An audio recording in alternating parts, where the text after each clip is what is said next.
Welcome to Celebrating Beltane and May Day at Coquitlam Heritage. My name is Monica Mueller and I will be your host today. We are filming from Mackin House Museum, located on the lands of the Coast Salish peoples, particularly the Coquitlam First Nation. The plan is for a fun look at some of the ways to honor this time of the year. The end of April is a time of transition in the agrarian year. For some, it is the beginning of spring, for others the start of summer. Much depends on where in Europe one lives.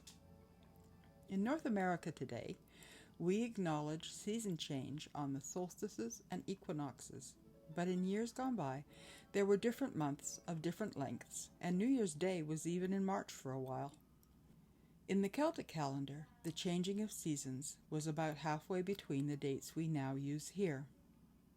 Some of the traditions have continued, though, and what is called midsummer fairs in England usually happen around June 15th, before summer has even officially started in Canada. History over time has an interesting effect on how we mark the passing of that time and additional special events. Like the spoken word, celebrations are almost living things with an ongoing, layered, and complex story worthy of exploring and understanding. At the end of April, Rome honored Flora, the goddess of flowers, vegetation, and fertility, with the week-long festival of Floralia. The Celts celebrated what may or may not have been called Beltane over May 30th, April 1st. Flora became an additional layer of celebration as the Roman Empire's influence over Britain was for over 400 years. As time went along, this celebration became known as May Day, and in 1889 May Day was chosen as the date for International Workers' Day to commemorate a strike, riot, bombing in Chicago that ended in deaths for both police and participants. The word Beltane is believed to be sourced from the phrase Bel's Fire, and is one of the most important days in the Celtic calendar. Exactly when the name became common usage is not known. Bel is the Celtic sun god, and the wheel of the year is bound to the earth's relationship with the sun. One interpretation is bright fire. Recognizing this dependence on the sun for life, welcoming fire is a vital part of many Wheel of the Year observances. Beltane bonfires marked the shifting of the year from the dark half to the light half. It represented passion and protection, while herds being sent out to pasture were driven between two fires or made to jump over one. There was also a sense of setting aside the inhibiting aspects of culture, and girls coming home with child after Beltane night were not shunned from the community until Christianity became the dominant religion of the land. The connection to flowers was a perfect contribution to the fertility symbols of Beltane, if it wasn't already there. Possibly added when Rome ruled the area and celebrated the festival of Floralia, a more pleasure-seeking time than most Roman festivals. Open and inviting of bees to pollinate them, flowers celebrated the returning of fertility to the land. We're going to start here by getting out the scones, and I'm going to put the kettle on. I would suggest that you do the same, and then we're going to cover a little bit more information about the flowers of Beltane. We're going to start on this side of the table with some of the things that are easily made for celebration for Beltane. Now we've got two things on the plate here. One are some imprint cookies that have the symbols of Beltane. We've got some ribbons and a wreath and flowers and the sun. And if you don't happen to have those imprint symbols, then maybe just a floral cookie cutter that can be taken out, and then the family and the kids can all decorate and still have flower shapes but in a different way. So that's an easy substitution. Scones aren't necessarily part of Beltane, although they are a traditional year-round thing in Europe. But I brought them along for two reasons. One, this is a floral infused honey. This one happens to be lavender, and because spring has been a little cold this year, things are not as far along as they would normally be, and lavender wouldn't be out anyway. But once it is, you can infuse honeys and get that under that other note to your honey. And you can do that with roses, with lavender, you can do it with lilac, you can do it with combinations of, and this would be an ideal thing to have with your scones. The other thing that is helpful with your scones is mead jelly. Now, if you aren't familiar with mead, it is like a wine, but it is made from honey and not from grapes.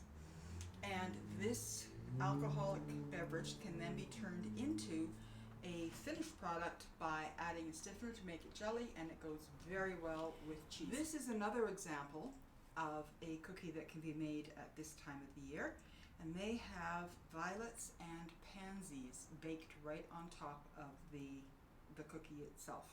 And they make great fun things to do as long as you're paying really good attention in the oven so they don't get overbaked. But this is the time of the year when these kinds of flowers are available, and they can be included as the decoration for Beltane. Lastly here, we have just going to move this out of the way for you. This is a marzipan cake, and it is made with bitter almond extract and rose food flavoring. And those are the two notes that make up marzipan. And it's really important to use the bitter almond extract as opposed to the sweet almond to get that earthy flavor that makes up marzipan. All of the recipes for these things, because we can't have a group here making everything together and tasting, they are available in the description box at the end of the video, so you'll be able to make them at home. One of the most widespread traditions around food in Europe is something called May wine. And that is made with white wine and sweet woodruff. And sweet woodruff is one of the herbs of Beltane. However, because of the spring we've been having here, when I checked on the sweet woodruff this morning, it was about yay high off the ground and definitely not ready. And this is intended for use when the flowers are actually in bloom. But what you can do is take your bottle of wine, and it doesn't matter what wine, if you like yours dry or sweet, adjust as you would prefer. Decant the bottle into something a little larger, and then you need about half a cup of sweet woodruff that goes into the wine, and over the space of an hour or so it will infuse itself. And then it gets served. Now, one of the really nice things that I saw yesterday and today, the very first of the dandelions are out. And what I often do if I'm not putting strawberries in the wine is I will take the dandelions and the petals, and I will use that as the garnish in the wine, sometimes with a little bit of ice, but not always, in your beverage when you're finished. And there's more information on how to do this in the description box at the bottom. The one thing I would say about anything that has to do with picking flowers, once you've picked them, particularly if you're going to be using them as we are, please put them on a cookie tray that has some paper towel on it or something like that, and give it at least half an hour, because you will be surprised at how many very tiny little bugs are in the flowers when they're picked. And you would like to give them some time to disappear before they actually get used in the kitchen. Okay? So, May wine.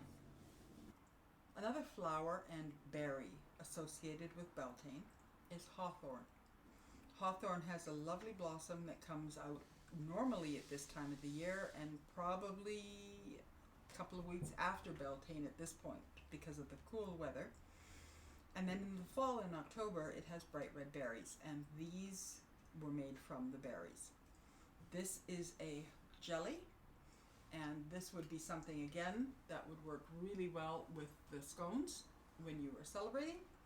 And then this is the tincture. Now you'll notice how clear these are, and possibly you'll be able to see how not clear this is.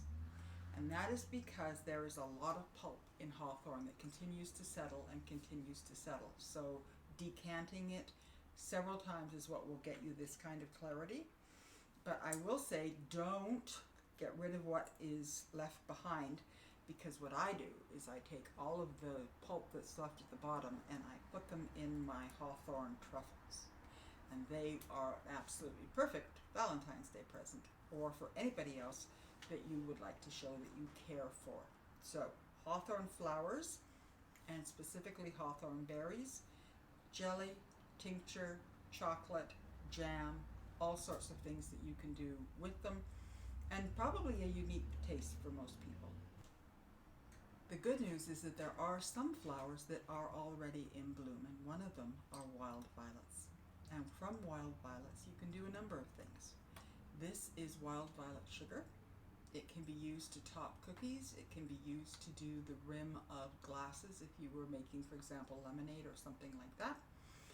The other thing is that you can use sugar and I'm just going to get one of these out, and the sugar will dry out the entire flower. There we go. Sorry, it's got a lip. There we go. We'll dry out the entire flower, and then that can go on top of cupcakes and things like that at this time of the year. It will also infuse this sugar with the aroma of wild violets, but there's a layer of sugar at the bottom, and then the wild violets went in top, and then another layer went on top of that, and then you have to let them sit for a couple of weeks and they will dry out. And that way you don't have to do the egg white and sugar unless you really want to coat them fully in sugar. This is another way of doing it, and a really helpful way to keep that flavor around throughout the entire year. Beltane flowers and Beltane baskets are one of the most common traditions of May Day. And we're going to do two varieties. One's going to take a little longer to put together, and the other one is simply made with a file folder and a napkin. So let's start with the first one. These baskets are made from this. And all you do is pop the egg carton into pieces into a Cuisinart, not a Cuisinart. When you go to the description down below, you can see what my kitchen looked like when I used the Cuisinart. You want to have something that is solid, like a magic bullet, so that nothing can fly out and help you decorate your kitchen. But you break it into little pieces, add some hot water. In this case I added food coloring, but I've been kind of wondering what would happen if you were to add spinach and turmeric and dyed them naturally. And then they go into a sieve and they drip, and they can be dry. If you don't do anything, they take about 5 days to dry, and if you help them along, which is really simple to do, you just pop it over an air vent in your house, they're dry in about a day and a half. The little indentations here come from the colander that I was using, and they help decorate. And then this one was a plastic basket. You can also make them very easily to look like robin's eggs or wild bird eggs, and do them for Easter, or add in just a little bit of treat for the person that you're giving it to. These were done in a sieve. It's really important that whatever you're doing, whatever method you choose, that there are holes, that there's a way for the water to drain out. That will make life a lot easier. So to put the basket together, we're just going to make a choice for some sort of an appropriate napkin. I chose this one because ladybugs in Europe are called Maybugs, and they're part of May Day, and they are intended to bring good fortune. So what we're going to do is take just a little group of posies of what is there and available in your garden. It doesn't have to be a lot.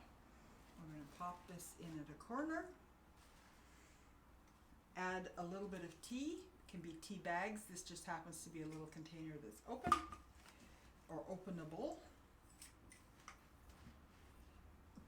And then to that, we're going to add some scones, a little bit of hawthorn jelly, and our cookies.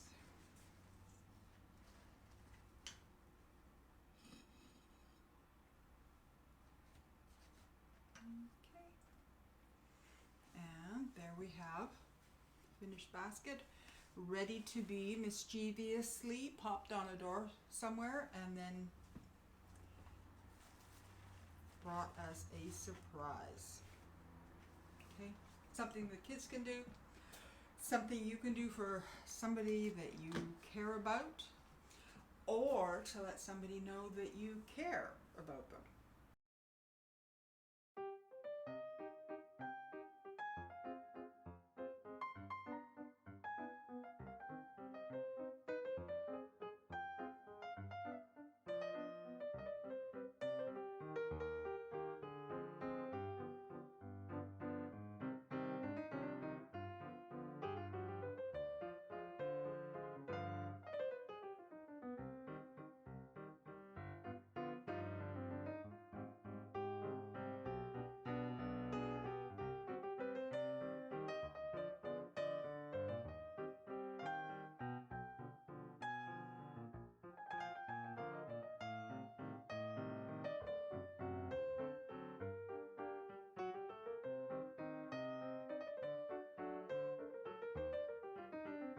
I wanted to share something that I learned years ago, and I haven't been able to trace again, but it is connected to Beltane and it is connected to bonfires, specifically to beacon fires. Beacon fires were created on the tops of hills all the way across Europe as a way of being able to announce danger when it was coming, invasion, things like that. And the bonfires were placed at the highest point and then across the valley at again the highest point, or as far away as could be seen. And so the idea was that if you saw the smoke rising, that you would light your bonfire and that message would get carried across, in this particular case, England. And in England, there is a lot of research that's been done about something called ley lines, and they are energy lines that crisscross also the UK, but also other parts in Europe. And so the tradition was that when the sun rose on Beltane morning, that the beacon hill, which was on the east coast in Norfolk, would be lit to greet the sun. And as that fire could then be seen by the next beacon hill, it would get lit. And as the sun rose over England, it would be greeted by a welcoming fire all the way across, right to the end of Land's End. I want to thank you very much for being here today. I hope that there will be coming a time when you can come back and you'll be able to nibble on things and taste things and see what the actual items were that we took a look at today and made. I hope you take a look in the description boxes, and check out the links and do it with your family if you aren't able to be here with us. Thanks so much for coming today. Goodbye.